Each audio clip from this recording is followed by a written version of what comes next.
Hello, everybody. Welcome to Zone Defense. Be sure to follow us on Spotify, Zone Defense Podcast, on Twitter at Zone Defense Pod, and subscribe to our YouTube channel at Zone Defense Podcast. And be sure to ring that bell to get post notifications. Also, smash that like button and drop a comment down below and let us know your thoughts on today's topic.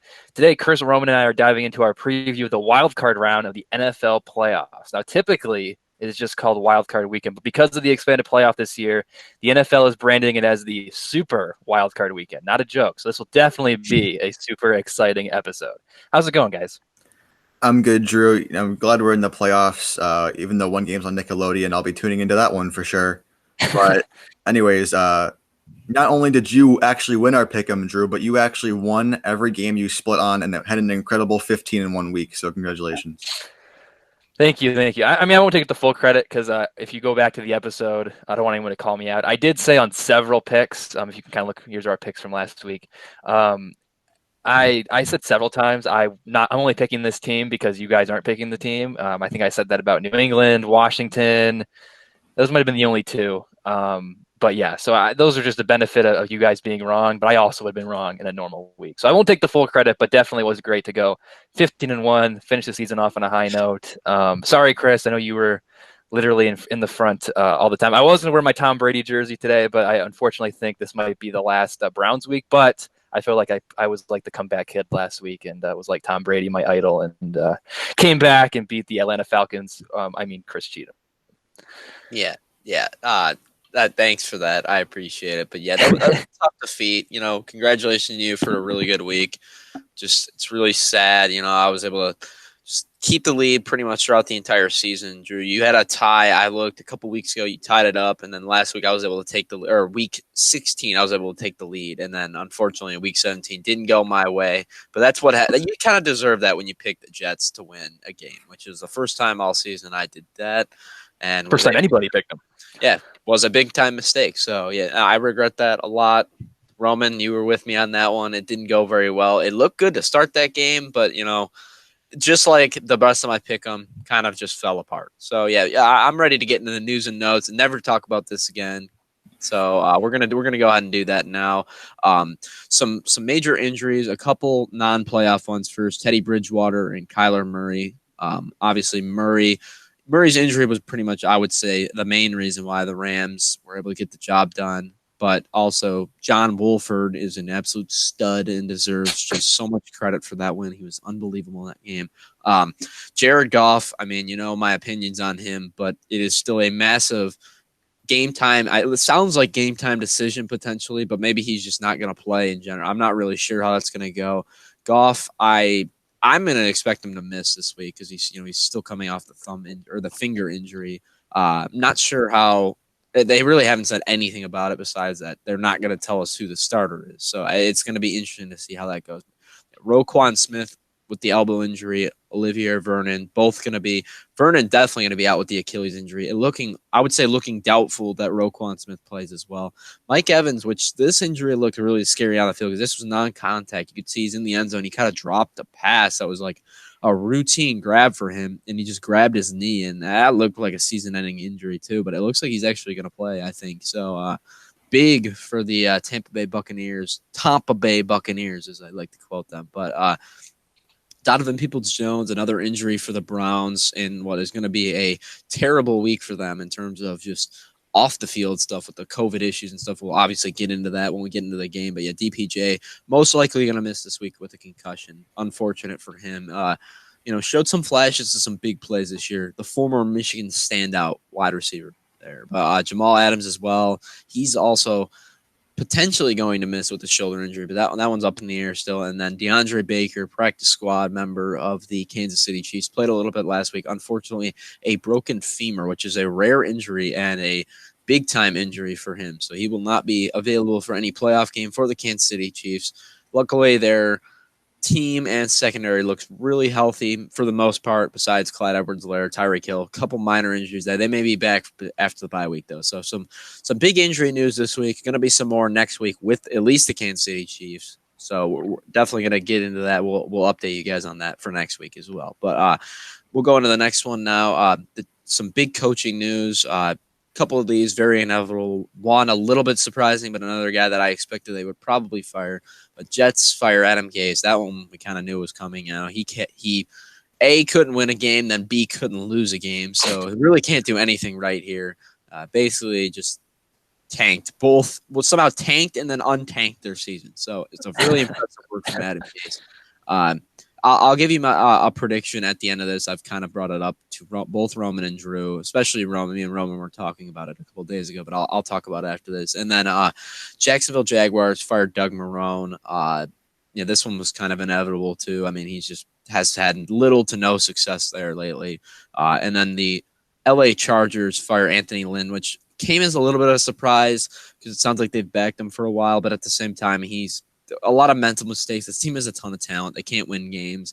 Doesn't make any sense. Anthony Lynn, I think he'll find another job somewhere else, potentially as a offense or defensive coordinator, maybe even a head coach. I think it's possible, but most likely a coordinator job. But yeah, I'll go ahead and I'll throw it to Roman first, and then Drew can answer after that. Which one of these three head coaching openings do you think is the most attractive for a brand new coach to come in and take over? Yeah, I think there's a lot of good candidates being interviewed by a lot of teams, but for me personally, I think the most attractive one is LA. First of all, because it's in LA, it's in a big market. They got a new stadium, very luxurious stadium. And although there is some negatives, the main negative being you're in a division with Patrick Mahomes and you probably won't win the division anytime soon. The defense is already there. The offense is already there. Herbert already playing like a veteran. You don't have to worry about him. Whereas the Jets and Jags, you have to start over with a new team. The defenses aren't great there. The Chargers also got plagued by injuries in Bosa and Ingram and Derwin James as well. So having those guys back and having a full arsenal, that's a good team. You don't want to mess with them. And I think that should be the most attractive spot for coaches. I agree too, for the most part, just because of the Justin Herbert factor, and they also have a really solid defense. It was just banged up with lots of different injuries, so I think this could be if they didn't blow a bunch of close games this year, I think they could have been a playoff team this year. And I think they're definitely going to be right there in the playoff hunt next year as well, especially if something's happened to the teams that did make the playoffs this year. Like if some fall from the Titans, maybe the Ravens, maybe the Colts, if Philip Rivers retires, who knows? But for the sake of argument, I will go with the Jags. Obviously, they're not a great team these last few years. They had that one aberration where they made it to the AFC Championship game and were really, really close to making the Super Bowl if it went out for a Tom Brady comeback there in the fourth quarter. But even with that being said, they have a lot of draft picks, a lot of draft capital. Obviously, the number one overall pick. Currently, the hot rumor there is that they will be going after Urban Meyer.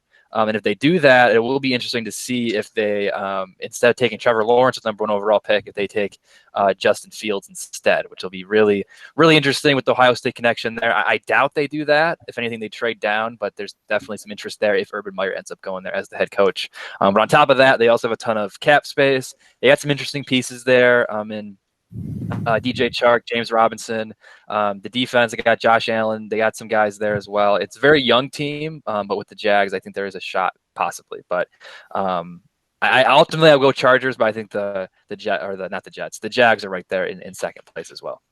Yeah, I tend to agree with that. With everything Drew and Roman both said there, but yeah, out of the two tank teams, I would say I would much rather go to the Jags. I think all three of these jobs are very attractive and a lot more attractive than the rest of the jobs on the market. Personally, in my opinion, having a lot of cap space, having these big time assets in these first two picks are big time. I mean, the Jets and the Jags both have 2 firsts this year. I mean, that's a good way to start rebuilding the team. I mean, if you can get a quarterback, I mean, like Drew was saying, I mean, the Jags have guys like James Robinson, DJ Chark on the offense. These are good players that they don't have to worry about upgrading. I know the defense on both teams, not the greatest, and they got a lot of missing pieces in the secondary, but that's what the draft's for. You can find value in the late first, early second, even later draft picks. They could find guys to plug in those holes. And then these two teams also have a ton of cap space too, so that's going to be very interesting to see what they do with that. And then the Chargers, obviously a super attractive job because they have Herbert on the rookie deal. Already looks like a bona fide star quarterback.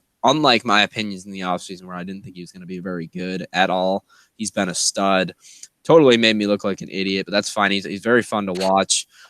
They have a good defense, like Drew was saying as well. They really only need to build up a little bit on the offensive line. I think besides that and some injuries and clock management, Yeah. / special teams, this team could legitimately compete for not just the playoffs, but be a force in the AFC, in my opinion, with just a couple extra good moves with a new coach, new GM, potentially improving that. But we'll get into the next point. We'll run through these really quick. Not a ton to talk about here, but some potential pending retirements. Larry Fitzgerald apparently going to take a lot of time in the offseason to discuss if he's hanging it up or not. I think there's a chance he does come back just because they didn't make the playoffs this year. I think if they would have made the playoffs, no matter what they would have done, I think he would have been done. I think this opens the door for a potential 1 more year return, but we'll see about that. It's really up in the air right now. Jim Schwartz looks like he's going to take a year off, potentially contemplate the rest of his career. He could be hanging him up for good. The entire Eagles organization, which I'm sure we'll talk about, this will be more in the offseason, is in absolute shambles right now. I mean, it's an absolute disaster right now. It's a horrible season for them, capped off with a very interesting move that will obviously, I'm sure, a lot of people are discussing. Not really any point for us to get into it as well with what we think about their potential tanking job or whatever they were doing in the final game of the year. But it is what it is. We'll get into the next guy, Drew Brees, retirement as well. This one, I do think Drew Brees is done after this year, no matter what they do. I mean, he just doesn't look that great anymore. I think he's actually hurting this offense slightly. I mean, maybe not as a passer, but Taysom Hill as a winner, honestly, at this point, looks like maybe the best option for them to go to in the future. You just got to obviously improve as a passer a little bit, but I mean, they have the weapons to be good enough offensively with this defense. It may not be a good fantasy move if you're happy about Kamara or MT, but I think Taysom Hill might be the quarterback of the future because they don't have a lot of cap space. They don't have a lot of draft capital either to waste on a quarterback potentially, but I mean, who knows what they're going through, and it could be Jameis as well, depending on what they could sign him back for if they decide to go that direction. I really have no idea. It's all up in the air. Drew Brees could just probably come back, and he'll start obviously if he does come back. So this could be for nothing. Me rambling on about the Saints quarterback situation in the offseason. But that'll be obviously something we discuss going into next year because I think the Saints, what they do in the offseason could be really indicative of the next 5 to 10 years for their franchise because they don't have a lot of cap space. They're going to have to move on from certain players. But I think it's going to be very interesting to see what they do. We'll get into the next one. This is a little more. I'll let you guys get into this before I even talk about it. I'm just going to ask you the question right now, Roman, and I'll let Drew go after that. Is Tua the long-term answer for the Miami Dolphins after a porous potential playoff push for him? And he looked like an absolute disaster, was benched multiple times in multiple big games, big moments for Fitzmagic, who obviously put on the magic as much as he could and was able to get them a win against the Raiders that they absolutely needed. But what do you think about Tua's future here in Miami? I think it's pretty secure, even though he did have a poor season compared to the other rookie quarterbacks. But I'm going to give him the benefit of the doubt. He didn't have a training camp. There were no preseason games to get acclimated to. Couldn't get his feet wet. And they didn't have any good weapons. I expect them to either go for Jamar Chase or an offensive lineman in the draft to help him out. And although he had a great mentor in Ryan Fitzpatrick and had plenty of opportunities to succeed, it just didn't get quite put together. But he's accelerated the timeline, I guess you could say, because his Dolphins team was not supposed to be good until a couple more years into the future. And I think you can give Tua some credit for how they've been playing, but I think he just needs 1 or 2 more years to get acclimated to the NFL, get acclimated to his weapons. He's probably going to get more weapons in the next couple of years, probably at running back and wide receiver. But I'm still going to believe in him. I'm not going to quit on him just yet, but I don't think he's an absolute bust. Yeah, it's like you said, it's too early to tell if he's a bust or not. But the thing with the Dolphins is they're in a really interesting position right now because obviously I think they have the 16th pick in the first round because they almost made the playoffs, but they also have the 3rd overall pick in the draft because of the brutal Laramie Tunsil, Bill O'Brien Texans trade at the start of the 2019 season. Texans were obviously awful this year. Sorry, Roman. And they got the 3rd overall pick in the draft. So. And there are some rumors that maybe I know it's almost a given that the Jets or the Jags both go with Fields and Lawrence. However, there are some rumors that maybe the Jets want to keep Darnold for another stint, maybe get him a new coach, see what they have there. Because he was also a 3rd overall pick not too long ago. A lot of capital in him as well. So there's potential the Jets go a different spot, and then you got the Dolphins right there with most likely Justin Fields there on the board as well. And that is also a big reason from based on what I heard and read, was that they wanted to put Tua in these games to see what they had in Tua. And I mean, obviously the potential's there. We saw it in college. He was really good with Alabama. Maybe he was still a little injured from that lingering injury, or maybe that injury is having some long-term effects, and this is the guy Tua is going to be. Because I mean, when he was in there in the offense was non-existent in terms of fantasy, in terms of real life. I mean, Ryan Fitzpatrick, when he came in there, he was hands down the better quarterback without a doubt.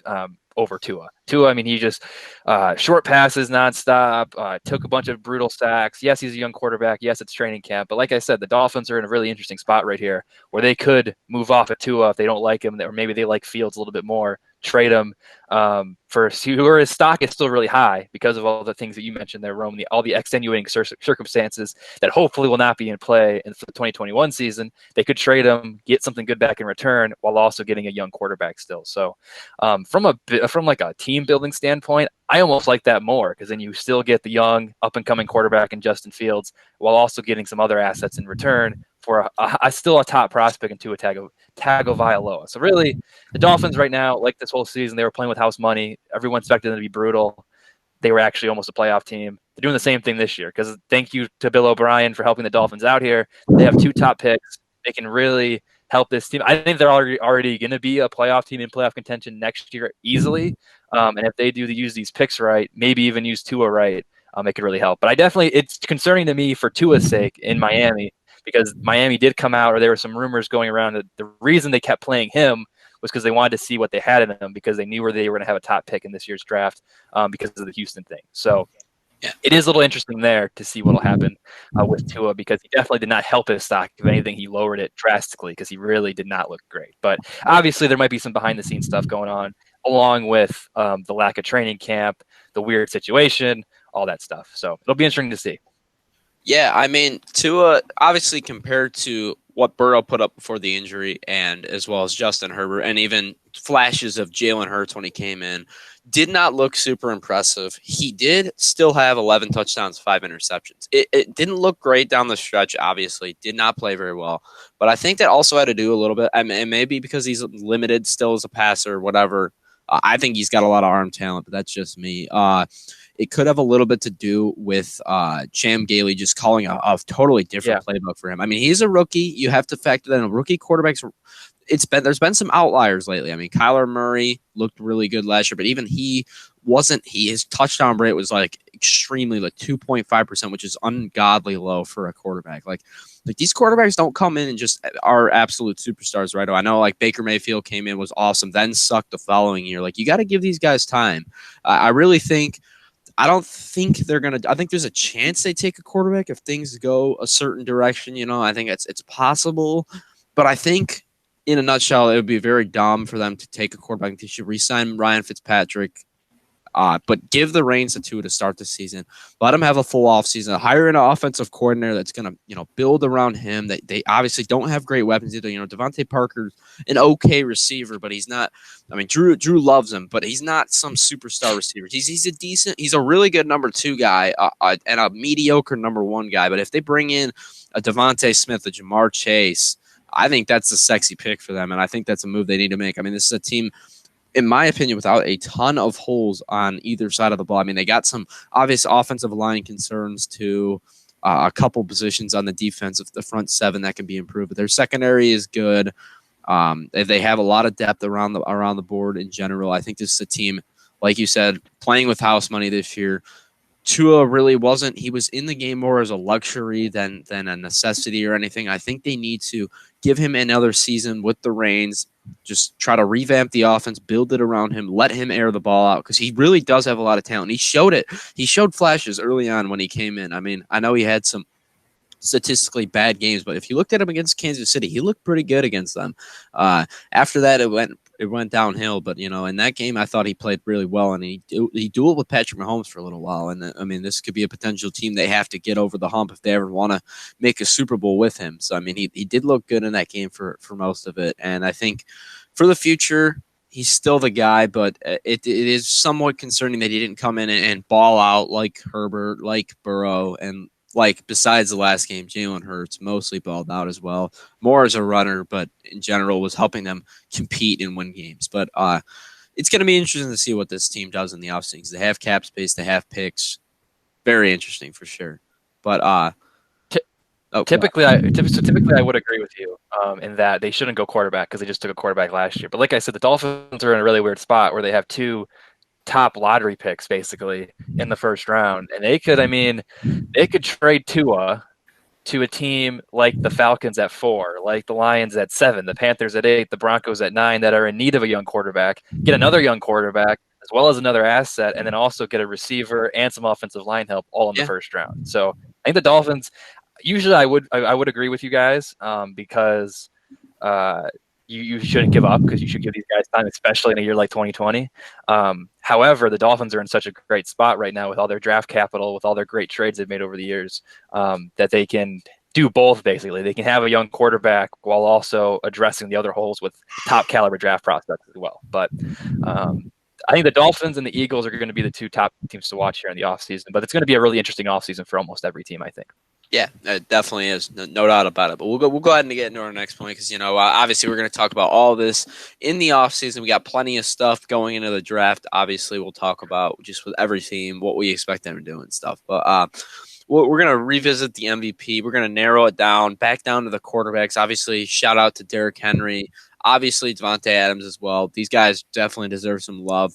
But I think the three legitimate in terms of voting MVP candidates are Patrick Mahomes, Aaron Rodgers, and Josh Allen. All three of these quarterbacks, obviously, like you said, it's very discriminatory just to quarterbacks. This award you absolutely. I mean, Derrick Henry probably have to run for 7,000 yards and 25 touchdowns to get some consideration here. But obviously, great season for him. Should it be included in this? But this is basically just who we actually think is going to win the award based on the voting. But between Mahomes, Rodgers, and Allen, I'm actually going to start this one off because I have a somewhat hot opinion. I think it goes Aaron Rodgers first, but I don't think Mahomes is number 2 anymore. I think it's Josh Allen now. I mean, Mahomes, a little bit of bias. He didn't play this week, but at the same time, he really hasn't looked that great the last few weeks. I mean, he didn't play very good against the Falcons. I would even argue against the Saints. He didn't look all that great despite it being a good defense. I've been really impressed with the way Aaron Rodgers has been playing. I mean, 48 touchdown passes, only 5 interceptions. Absolutely incredible work from him this year. Really revitalizing his career after looking like maybe he was almost done. I mean, last year wasn't that. I mean, he was decently efficient, but it just wasn't the same offense or quarterback. Jordan Love, obviously taken in the first round, an absolute terrible pick. Rodgers looks like he could be around for another 5 elite seasons. It's really incredible to see, but I think he absolutely deserves the MVP. Followed closely by Josh Allen with an absolutely incredible most improved player, potential Super Bowl team leading quarterback. I mean, he's just a great player. Stephon Diggs makes a huge difference to this offense, but it's not just him. It's the ability of Josh Allen totally improving, changing his mechanics, being a great decision maker now. He's one of the strongest arms in the league as well, so that doesn't hurt either. He can run too. He's going to be a franchise-changing quarterback for this team, and he's clearly their best player. It's going to be awesome to see his continued development in the future, and he's going to be a top MVP candidate for next season as well. But I'll let Roman, he hasn't had a chance to talk in a little bit. I'll let him go next. Do you agree with me? Is there some disagreement here? Is there another candidate you think deserves votes, or not deserves vote, but will get votes? Yeah, well, I overall agree that Aaron Rodgers will be the MVP, even though Mahomes and Allen both have more yards than him. Rodgers, 48 touchdown passes. He had more touchdown passes this season than the Packers had punts. So that's insane. And we've seem to have the conversation every year of, do the Packers actually need a wide receiver? They can't get over the hump. They need another weapon. And although the Packers have been played brutal drops by their receivers, there's no one better than making something out of nothing than Aaron Rodgers. And I think this award is definitely going to go to him. Although I'm not going to order it like from who I think is going to win second or third. I do think Derrick Henry is a more serious consideration than you guys are giving him. We literally just saw Devontae Smith win the Heisman last night, breaking the mold for essentially a quarterback award. So I do think Henry will get a lot of votes as well. And I do think it's going to be close. But I think Mahomes potentially sitting out that last week kind of hurt him a little bit, even though it's understandable. But he's going for a much higher goal. But I do think that Rodgers is going to win the MVP, followed by Allen or Henry. Yeah, don't lump me in that not giving credit Derrick Henry, because I think Derrick Henry is number 2 on the MVP board. I think it's Aaron Rodgers, Derrick Henry, then Josh Allen. I don't even think Mahomes will finish in the top 3. Partially because of, I mean, he might finish in the top 3 because of the narrative reasons, which I don't like. But I think if you look at it from an unbiased opinion, especially with the way Mahomes played down the stretch, like you said, Chris, and also because he missed that game, like you mentioned, Roman, last week, for understandable reasons. Obviously, he's already got an MVP. He's focused on repeating his champions. But in terms of MVP case, I think Mahomes is 4th, and I think you should give some acknowledgement to Derrick Henry. I mean, he just ran for 2,000 yards. I mean, I don't remember off the top of my head how many people have done that, but I know it's not a lot. So I think he definitely deserves some recognition as number 2. Josh Allen, he had a huge, strong end of the season, and that's what's in the front of everyone's minds.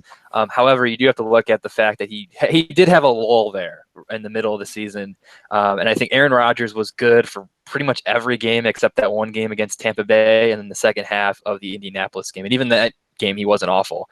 So that's why he's the MVP overall. And Derrick Henry, for the most part, had amazing games week in, week out, which is why I think you have to reward the entire season. It's the MVP of the whole season, not the MVP of December and January, right? And I think Josh Allen, as good as he was down the stretch, I think you still have to knock him a little bit because of that midseason lull, because it's the MVP, and it's obviously a big award. So for that reason, he comes in number 3 for me. And then Patrick Mahomes, I just think it was kind of meh. I mean, maybe it's because I'm just bored, and he's so good that it's kind of boring now because you kind of just expect it.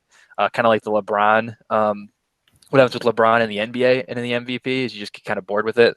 So maybe that's the reason I have him down at number 4. But I don't know. That's at least how I feel it should go.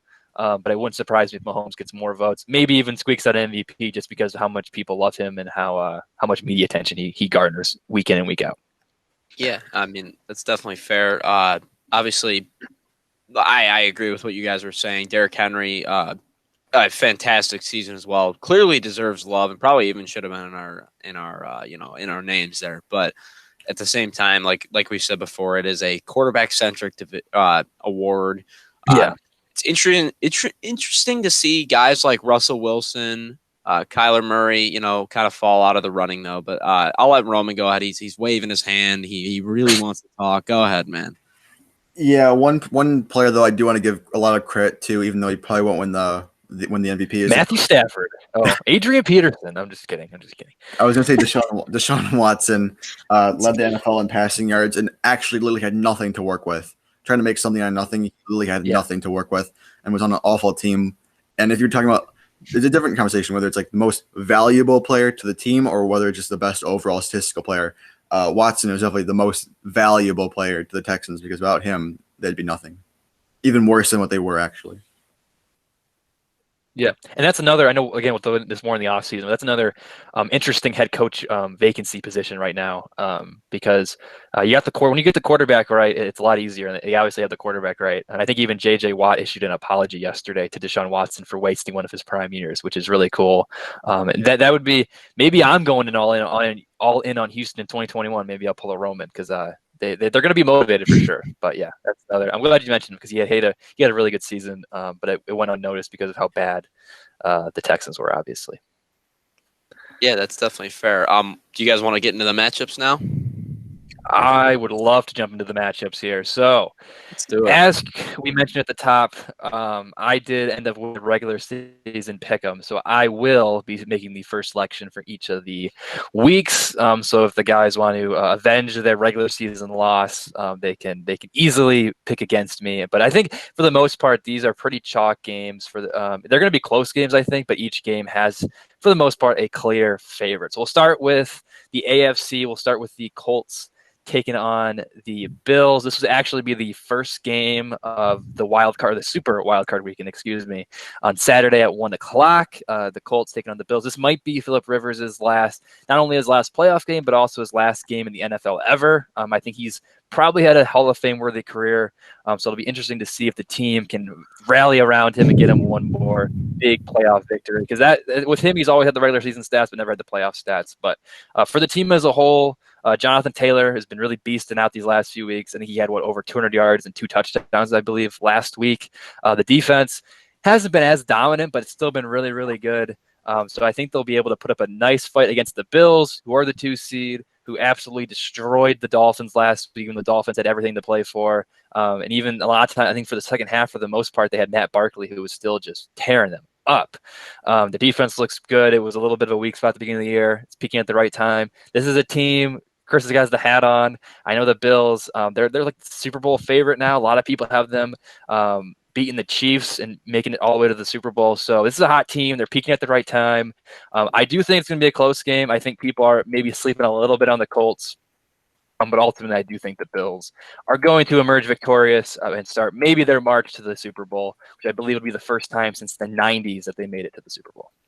Yeah, I mean, I agree with that, Drew. I'm also going to go with the Bills, but I think the main thing we're going to be looking for in this game is there any chance that the Colts, pretty good defense, one of the better defenses in the league, can they contain Josh Allen? And I think the answer is absolutely not. I just don't know how any team can do it. I mean, the Colts, good defense.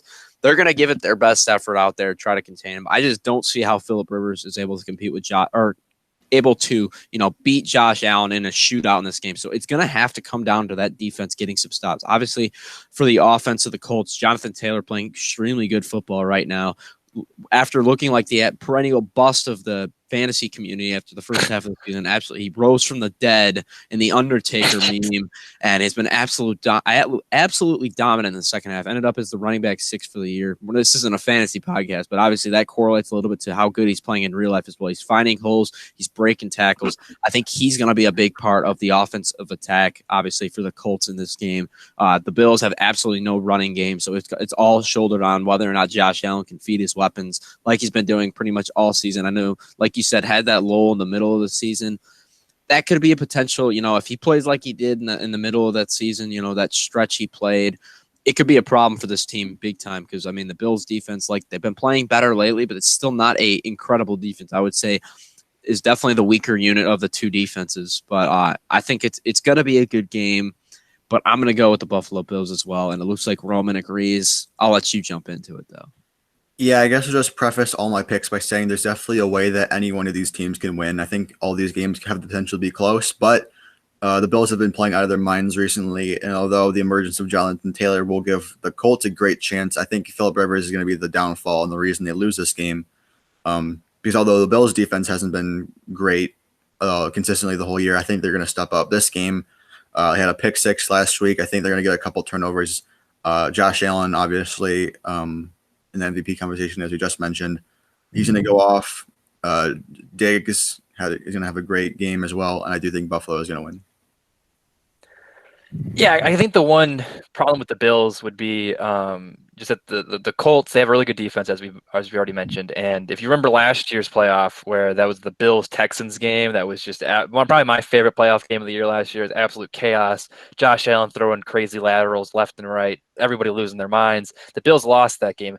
I don't think Josh Allen's that player. I think he's matured more, but that is the last image that we had of Josh Allen in the playoffs. So there is some concern there, right? Whether or not that happens again, because the Colts are a pretty good team. I think, they almost won the NFC South, or AFC South, excuse me. So it'll be a really close game, and I'm glad you said that, Roman. Even though a lot of our picks might be similar for most of these games, I think all of them have the potential to be very, very close, outside of maybe a couple of them. But we'll get into those later. I will interject and say that you're absolutely right about last year's Josh Allen. I think that might be the only reason that they could lose this game is playing down to the level of their opponent, not finishing a game like they did last year. They have to play a complete 60 minutes. I think Allen has matured himself, improved for these types of situations, and I think they're going to go out and win. Yeah, and there's some concern on the Colts side of things too, because 2 weeks ago they were up big on the Steelers, choked, and even last week they were up big on the Jags, and they kind of let them get back in the game, and that was the Jaguars. We already talked about how bad they were. I think ultimately the Bills are the better team. They're going to find a way to win this game, but I think it's going to be relatively close, as we already mentioned. But next up, we'll move into the first game of the Sunday slate. Actually, this game kicks off at Sunday at 1:00, and it's the Ravens and the Titans. This is the 4-5 matchup. But even though the Ravens are the lower seed, I do think they are considered the favorite in this one, just because they were a big Super Bowl favorite entering the season.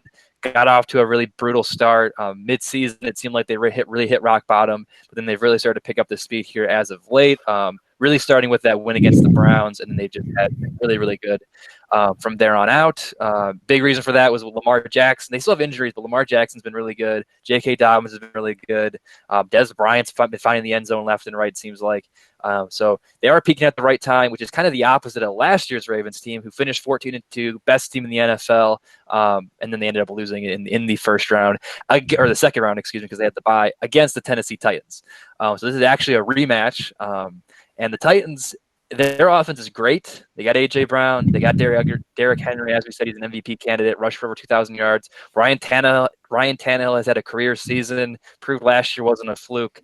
However, their defense, in my opinion, is probably the worst unit of any playoff team. You can make an argument that Washington's offense is worse than Tennessee's defense, but Tennessee's defense is awful. I mean, they can't rush the quarterback. Their secondary sucks.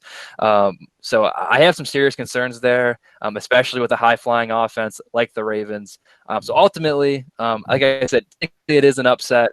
But I think the Ravens, I mean, this is when they have to draw the line, right? I mean, they got embarrassed last playoffs. They got embarrassed by the Titans earlier this season in the regular season. And this is the time for Lamar Jackson and this iteration of the Ravens team to finally shine. I mean, they were brutal in the playoffs 2 years ago against the Chargers.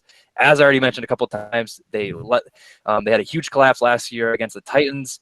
If they don't win this game, I think they're the favorite against the Titans. If they don't win this game, I think there might be some serious issues. I'm not saying trade Lamar Jackson or do anything like that, but they got all the positive momentum. They're peaking at the right time.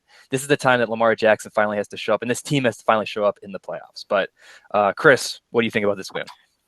Yeah, this is probably, I would say, one of if not the best game of the wild card slate. I think it might be the best game of the wild card slate.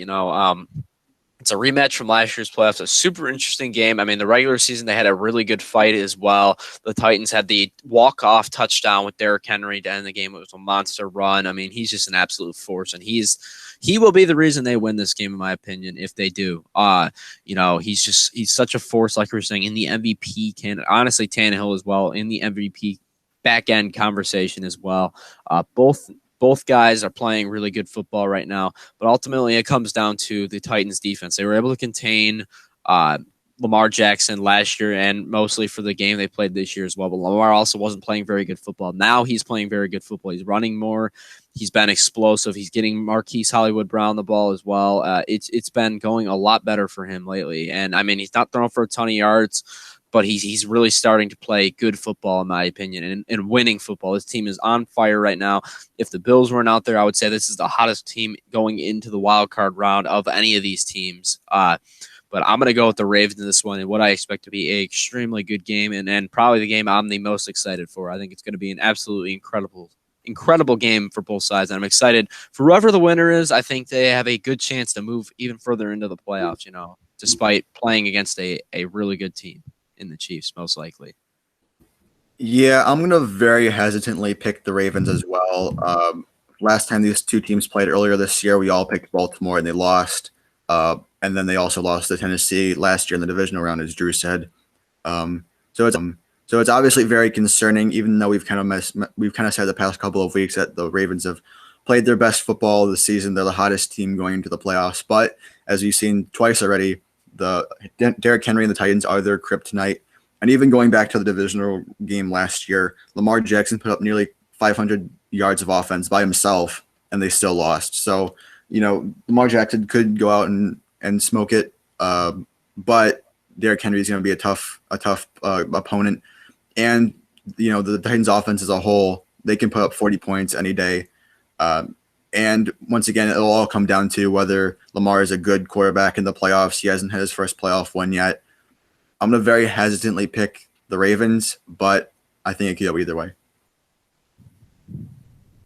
Yeah, I mean, it's going to come down to how much the Baltimore can limit Tennessee's offense, because I think Baltimore is going to be able to score enough points. It just comes down to how Tennessee plays. But I mean, it's just like how many times can this Tennessee team beat Baltimore? I mean, I think on paper Baltimore is a better team. I mean, it's pretty crazy that they've been able to win 2 games in a row, I think.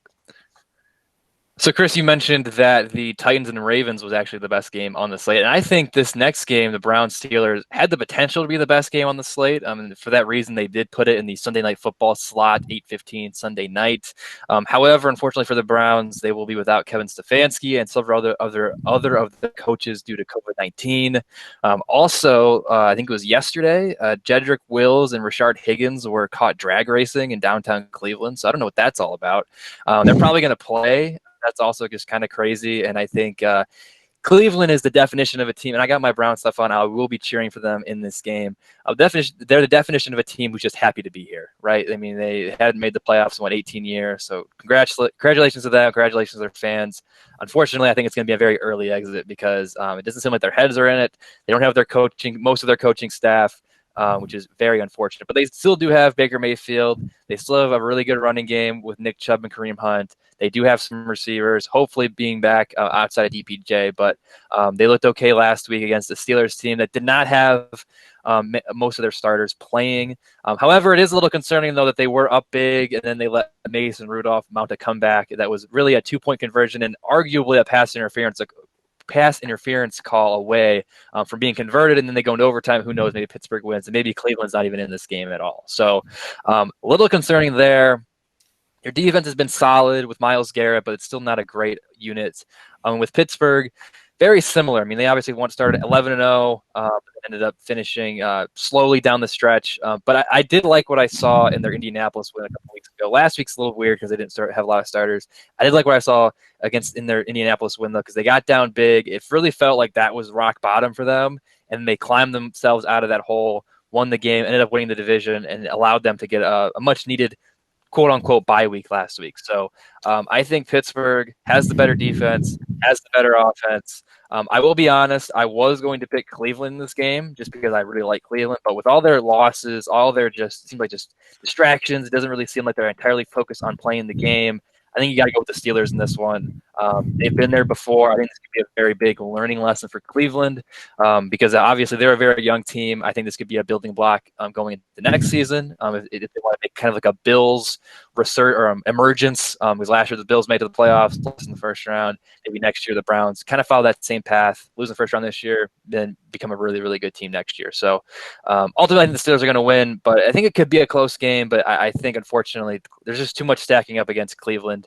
I think Pittsburgh is going to win this game relatively easily.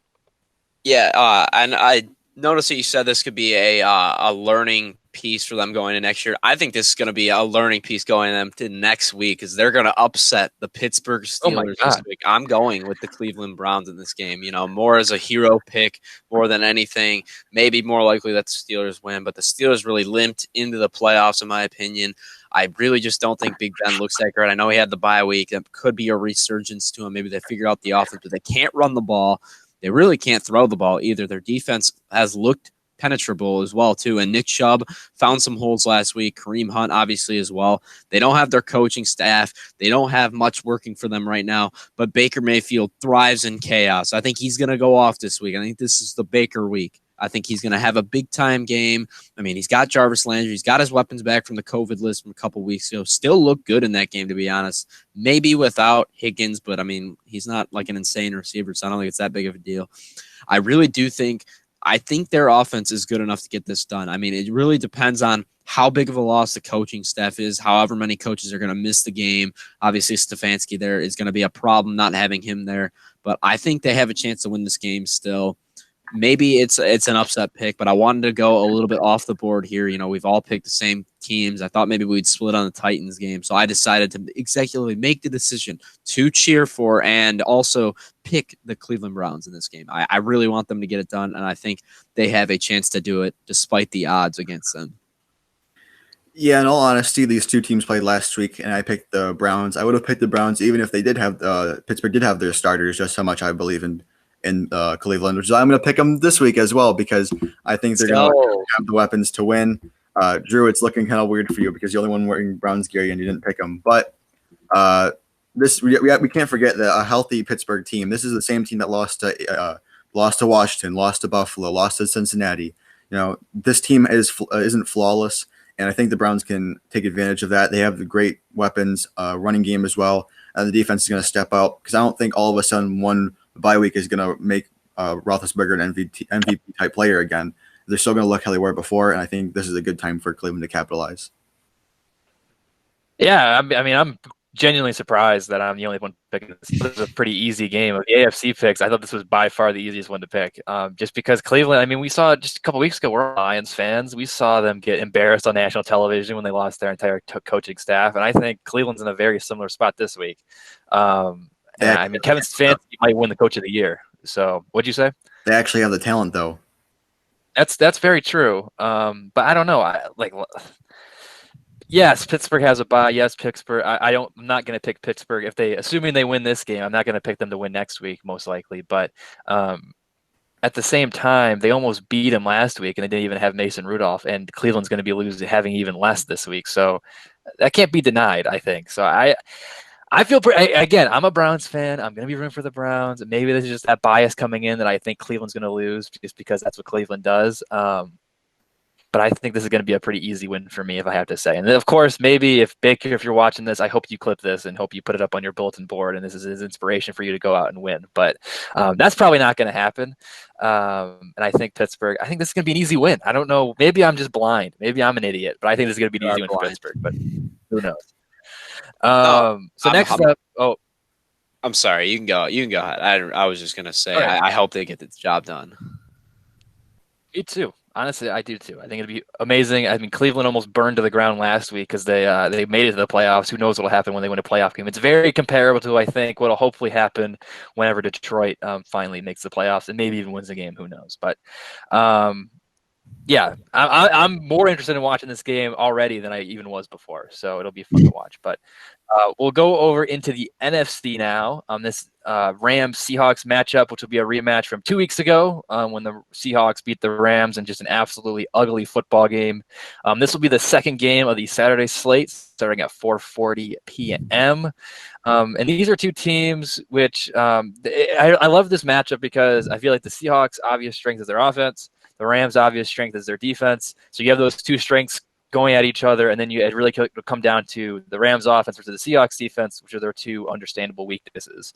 With the Rams, they had John Wolford coming in last week. Looked pretty good. I know Chris was kind of making fun of him at the top of the show, but I thought he looked okay. He ran the ball well. He had that one bad interception. But other than that, I thought he threw the ball pretty well, too. He was able to lead the offense up and down the field. They couldn't finish it off in the red zone, which is a little concerning for me moving forward into the playoffs, but I thought he did enough. Wasn't too big of a liability. But even with whether it's Jared Goff or Wolford, I think that their offense is going to be an overall liability for the most part. And then the Seahawks, in terms of their defense, it's actually looked better these last few weeks. However, they haven't played a ton of great offenses. However, one of those not great offenses they played were the Rams. So we saw them have success not too long ago. I think that game was 20-9. I think the final score ended up being something like that. So I think the Seahawks, and also they have a really good offense, but they have not been as good as of late. And the Rams have a really, really good defense. In the playoffs, I feel like defense wins you championships. That's that cliche. I feel like I might be the only person picking this team again for back-to-back matchups. But hey, I'm going with the Rams in this one. I feel like I've been on Rams Island here a lot lately, but they made it to the playoffs. They're better than the Cardinals. So I'm going with it again. I think whether it's Wolford, whether it's Goff, whoever starts at quarterback, I think they're going to do enough against the still penetrable Seahawks defense. I think the Rams defense is going to limit the Seahawks offense enough, and I think the Rams are ultimately going to win a game here in the playoffs. And a very interesting rematch here, and NFC West rivals taking on each other. I mean, the Seahawks were able to get the job done a couple weeks ago. I see no difference in this game. I think they get it done yet again, regardless of who the quarterback is. I'm not worried about either one of these quarterbacks. I mean, honestly, John Wolford probably looked even better than Jared Goff does, and that's not really saying much because neither guy's very talented, in my opinion. But, I mean, really, it just comes down to the quarterback position for me, honestly, though. The Rams, this is a Super Bowl caliber roster just with an absolute trash can at quarterback, no matter who they start there. Russell Wilson, obviously one of the elite quarterbacks in this league, hasn't been playing quite as good in the second half. I think he has a big game in this one. I personally think he looks for his receivers in this game. I think they rely on the passing game to get the job done, despite a tough, formidable Rams secondary and front four as well. I think it's going to be a slower scoring game like it was a couple weeks ago, kind of a weird game, wacky. It's going to be about which team makes less mistakes. I think the Seahawks can get the job done. Their defense has played a little bit better football lately. You got to watch out for the Rams rushing attack. Obviously, Cam Akers, he's going to be back, but he's still got the high ankle sprain. He's not quite 100%, but he's a little closer now. A couple of weeks removed from the injury against the Jets. Personally, yeah, I think it's going to be a good game. I'm still excited to watch this one.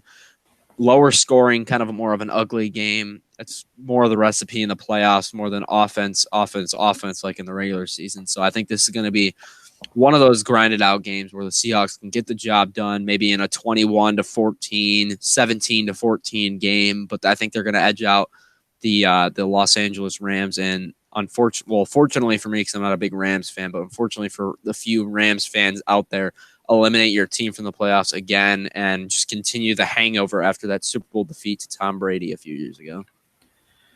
Yeah, I'll be honest. I'm really not excited for this game at all. Neither of these teams are playing up to the level of what they used to be. Obviously, not having Goff would be a glaring issue for that team. And for Seattle, I mean, they have the pieces, but Russell Wilson is not playing near that MVP type level he was playing at the beginning of the year. And like you said, Chris, I do think this is going to be a low-scoring, ugly game.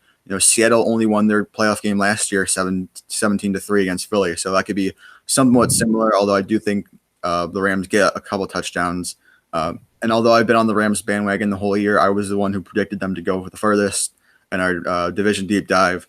I'm ultimately going to have to give the edge to Seattle because they are at home, and I think they have more weapons. They have a full team, a healthy team. And, it's going to be an ugly game. I'm really not looking forward to it, and I'm okay being wrong about this game. But I don't know. I just got to pick Seattle and move on. Yeah, this was the upset pick I had. I was not expecting the Pittsburgh pick to be an upset pick, as we already said. So this is kind of my go out on a limb pick. I just like the Rams a little bit more. I'm going to be rooting for the Rams. So I just wanted to pick them because, I mean, I kind of agree with you, Chris. I think Walford might have been even a little bit better than Goff, quite frankly. But who knows? We'll see. I feel like if I had to put money on it, I think Walford most likely gets the start next week because Goff still has that thumb thing. But he did look pretty good in warm-ups last Sunday, with even despite the injured thumb. So there is a good chance he does suit up for the Rams in that one. But not a super entertaining game. This next one is kind of entertaining, a little bit more. The Buccaneers back in the playoffs with Tom Brady, Rob Gronkowski, and all those guys. Obviously, they will be out without longtime star receiver Mike Evans, as we mentioned at the beginning of the show. But they do have so many other weapons there, so they will be able to easily overcome it. Washington, they limped into the playoffs. Large partly due because of Jalen Hurts' benching there late in the Philly-Washington game, Sunday Night Football, which, as we already talked about that, and I'm sure you already heard about that, so we won't go into that too far into detail. But even though, with that being said, they still are a really good defense, one of the best defenses in the league. I think they're going to really put a lot of fear into Tom Brady and the Bucs, especially without Mike Evans. However, even though Tampa Bay's defense hasn't been as good as of late, especially as they were at the start of the season, I think their offense is going to do enough. I think their defense will do enough to limit a quite brutal Washington offense. I think the Buccaneers are ultimately going to win this game. I believe I forgot to mention it there at the top, but this is actually the Saturday night primetime game at 8:15, I believe. Yes. So primetime slot here for Washington and Tampa Bay, most likely because of the Tom Brady factor. But I think Brady finds a way. However, I do think Washington's defense will keep them in this game, and maybe they find a way to eke out a victory, as they've done several times throughout the year. Yeah, I think this is a game I'm least excited to watch personally. I think the Buccaneers are going to win this game fairly easily. Personally, I know Chase Young was talking some major crap about Tom Brady. It really just, I'm going to dismiss it because I don't think Washington's offense can hang in this game. I really think Tom Brady, honestly, deserves a minor secondary MVP love as well. The second half he played as well. He went through over 40 touchdown passes, only what I believe at 11 interceptions. I mean, not on the caliber of an Aaron Rodgers, but obviously definitely deserves some love. He played extremely good football over the second half of the season, especially the second half of the season. It took a little while to develop the chemistry, some games where he didn't look so good, but really in that second half of the year, despite not the greatest defense he was taking on. It was still really impressive football he played. He should have Mike Evans back again this week, hopefully. That's a big deal. Antonio Brown had a big week. Chris Godwin looks fully healthy now. The defense, despite not being great, has some playmakers on it, can get some pressure on Alex Smith. I think they win this game pretty convincingly in a double-digit win, and I expect this to be the biggest margin for any matchup in the playoffs, personally, of the 6 games. I think this is a very one-sided affair. It isn't Washington getting to the playoffs. Ron Rivera did a great job with his team. A team that really looked like a cellar dweller going into the year. Despite them getting 7 wins on the season, not an impressive showing, not a team that I'm really afraid of. They do have some quality pieces going into next year. If they can improve the quarterback position, get some better weapons, improve the offensive line a little bit, I could see this team being an actual division and playoff contender. Despite, obviously they made the playoffs this year at 7-9, but I could see this being a 9-10 win football team if they make the right improvements going into next year. Because Rivera really did wonders for this team off of last season, and Chase Young doesn't hurt either. He's a great player as well. Deserves to be the rookie of the year on the defensive side of the ball. But I think it's going to be next year for the Washington football team. I think this is going to be an early exit for them. Yeah, Washington, obviously a great story. Alex Smith going to win comeback player of the year for sure. I'll do mention though that Washington does have history on their side, because the other 2 teams who went into the playoffs with under 500 record both won their playoff game at home. Yeah. So it's definitely possible we could see that happen, but probably not. One major X factor I do want to mention, though, we haven't given a whole lot of credit to for Tampa, was actually signing Antonio Brown, who's looked great these past couple of weeks. So that makes me even more confident in them, even if Evans is out, because I think Brown will step in and fill the hole that they had. This team obviously hitting their stride as well, offensively and defensively. And I think the matchup of Washington offense versus Tampa Bay defense will probably be a key matchup to look forward to, because I don't think Washington can get a whole lot done against a defense, as they've had success against good teams like the Packers as well. So I do think Tampa wins, and it's unfortunate for Washington, but I do think they'll compete in the division for the years to come. Yeah, and I've seen a lot of people pick Washington to win this game. I don't really know why, because in my opinion, I know Tampa hasn't played a ton of good teams here down the stretch. But in my opinion, I think Tampa Bay, NFC is wide open. I think they are easily the 3rd best team in the NFC, maybe the 2nd. You could even make an argument that they are the best team in the NFC. I really like this team, and I feel like it's kind of disrespectful for all these people who are like, "Oh, Washington's gonna win this game." If you watch Washington, you could make an argument that the only reason they're here and because when they won the division was because of last week with the Eagles, the benching and Jalen Hurts. So that's just how I feel. I wanted to get that off my chest. No, I think you're absolutely right. I think the only argument you can say about Washington is that they can still compete. They competed against the Rams and kept it close. Yeah. Plus the Bucks playing down to the level of their opponent. They kept it close with the Giants. They kept it close with a bunch of mediocre teams. So I think that's the only way you can possibly see this game coming remotely close. But the Buccaneers, this is their game to lose, and it'll be really embarrassing if they do. Yeah, I agree with that as well, Roman. I think this is the Bucks. I think the ball's in their court. This is honestly, in my opinion, a Super Bowl contender. I don't think this is a team you can sleep on. Brady looks good. Their defense has shown flashes of elite run stopping. Also, have some playmakers in the secondary that can force you to turn the ball over a lot too. I think this is a team that no one can rule out. You remember them absolutely dominating against the Packers, even earlier in the season. That could be a potential rematch in the next round, and that's a game I could see them be, despite thinking the Packers are going to be the NFC representative in the Super Bowl. I think the Bucs have a chance to win that game or beat anybody, honestly, even the Saints, despite getting blown out by them in the regular season and losing both games against them. It's a team you really can't sleep on, though. I think they're a team that isn't getting enough love as a Super Bowl contender, but I really think they're that. Yeah, I'm not much there to add. I completely agree with everything you said. I do think, though, as you said, Roman, I think Washington's defense will keep them in this game and make it relatively close. But Tampa Bay, it's really their game to lose. But we'll jump into the last one. Another game here with, I think, a clear favorite in the New Orleans Saints. They've been playing good football here as of late. Their defense has been good. Even though this might be Drew Brees' potentially his last game, most likely his last season overall, he still looked pretty good as well. So Alvin Kamara, his status is still up in the air. So this game is actually, I believe it's the Nickelodeon game, Sunday at 4:40 p.m. And it's actually really good for the Saints that's on Sunday because it gives Alvin Kamara a chance to clear protocol. If this game was on Saturday, Kamara would have been inactive, 100% inactive. However, with the game being on Sunday, there is a chance he can clear the COVID protocols and be able to be on the field on Sunday. So it'll be interesting to keep track of that storyline as we near closer to kickoff on Sunday. However, they still have a lot of good pieces. They still are a clear NFC favorite, I would say, especially this is Drew Brees' last season. They have something to rally around, get Brees another Super Bowl trophy. It's been, almost over a decade now since he won his first and only Super Bowl. However, this Bears team is still a little interesting. They got a really good defense.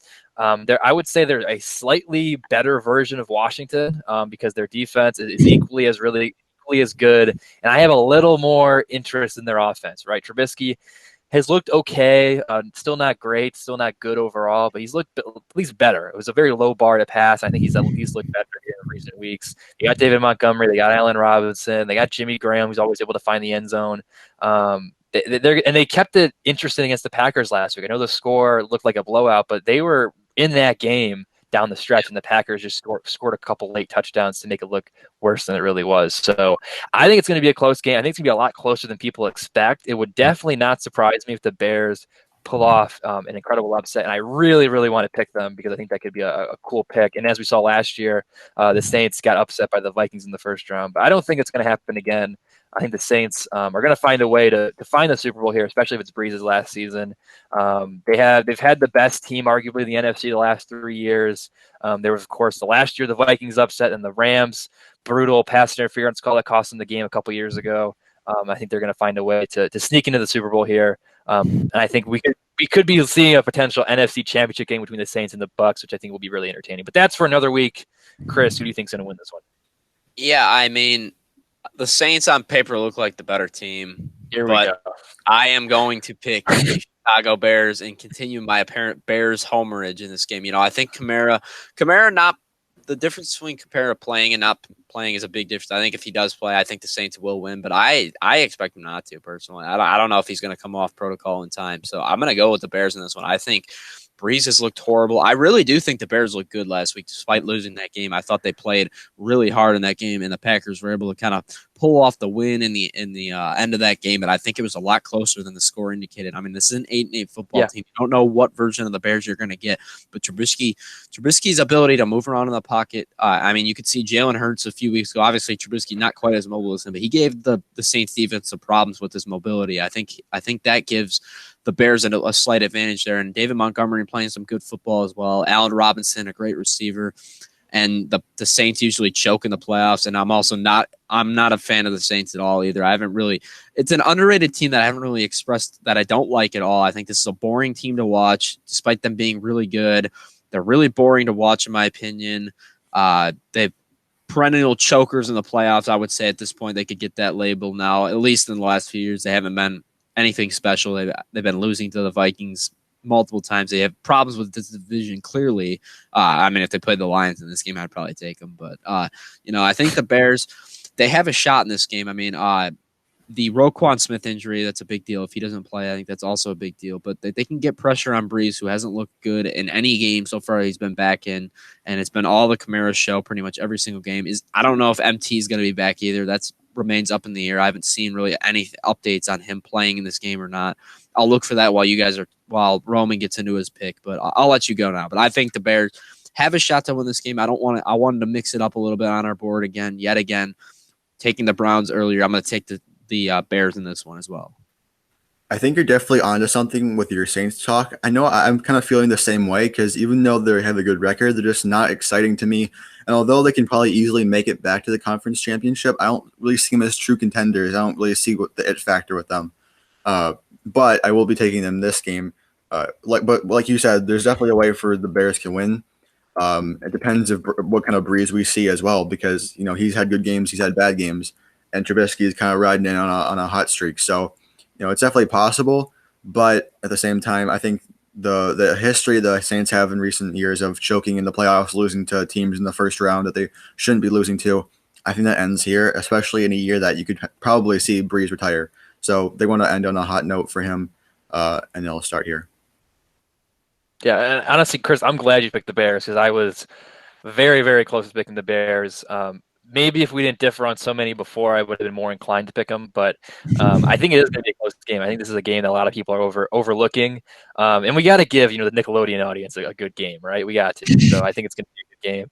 I want nothing more than Mitchell Trubisky just getting slimed at the end of the game at midfield after a big Bears win. That would be amazing. But I do wanna just give a lot of credit to the Bears because although we've clowned them for their first half of the season performance, and that was mostly with Foles, they looked completely different when they put Mitch back in. And although they did get lucky by losing and still making the playoffs, they looked like playoff team. They looked like a playoff team the second half of the year, and I'll give them credit for that, even though I clowned them for most of the year. So yeah. Yeah, I mean, I agree with that. I mean, this is an 8-8 football team, so it's not like, I mean, you're getting it's a 50-50 coin flip if they're going to compete. But I really do think with Trubisky, they make the odds a little bit in their favor, which is not something I thought I was going to say at the beginning of the season. Because Trubisky, not a very good quarterback, but he's at least fun. There's a difference between a guy like him and Jared Goff, personally. I'm not saying he's better than Jared Goff, but I have fun watching Mitchell Trubisky play football. He's going to make he's like a discount Josh Allen. Or discount like Jameis Winston from last year too, a guy like that. Or I do like the Josh Allen comp too. I mean, obviously nowhere near the level of Josh Allen. Josh Allen, a borderline MVP. Yeah, right. It's like when you go to Dollar Tree. Yeah, absolutely. The dollar store version, Walmart version of Josh Allen. Trubisky, but he is very fun to watch. He can move around in the pocket. He makes some spectacular throws, makes some boneheaded decision as well. I think it's going to be fun to watch against this Saints defense. It could be an absolute disaster. I think there's a chance this game gets ugly, but I also think there's a chance that the Bears can pull off the upset. Michael Thomas does look like he's going to play, but I mean, still, he's been banged up all year, and Drew Brees really hasn't been able to get anyone the football on a consistent basis. That doesn't change my mind on my pick. I think Kamara is the big difference maker, and I really have no idea if he's going to play or not. I'm gonna pretend that he's not, or I'm gonna assume that he's not going to, and that's why I'm gonna pick the Bears in this one. I think he makes the biggest difference. I think he's this team's best player on either side of the football. They need him if they're going to win this game, and if he's not out there, I'm very worried about them. Yeah, the Saints, honestly, they've been underratedly inconsistent for most of the year. I mean, they got off to a pretty rough start. I remember the first few weeks, we were all kind of pushing the panic button. And then they were able to win some games. I think their last, again, they're boring, so I don't really remember them that much. But I think their last big statement victory was that blowout of the Buccaneers. So if we get that version of the Saints, I think they could easily smack the Bears. But like I said, they looked good last week. They've looked good in recent weeks, and I think it's definitely possible. It's going to be I think it's going to be a more entertaining game than a lot of people are giving it credit for, like I said before. But overall, we did differ on a lot more picks than I originally anticipated. It's going to give a lot more for each of us to watch, even though these games were going to be entertaining, even without our pick 'em on the line as well. So unless anybody else has anything else they want to add for this NFL super wild card preview, then we'll conclude this episode. Once again, we are the Zone Defense Podcast. Make sure you subscribe to us on YouTube, follow us on Spotify and Twitter at Zone Defense Pod, and you can also search us on Apple Podcasts. Be sure to smash that like button and drop a comment down below. Let us know your picks for these 6 matchups for Wild Card Weekend, and also let us know your thoughts on if you agree with our takes, disagree with our takes. We'd love reading all your comments down below. Also, check out our other content. We have some NBA episodes, NBA previews that are still relevant. So check those out if you haven't already. Also, we'll do playoff previews and recaps throughout the playoffs. And then through the Super Bowl, we'll also do a bunch of different off-season episodes in terms of NFL as well. So be sure to check all those out. But thank you for listening to this episode, and we'll see you next time. Peace. Yeah.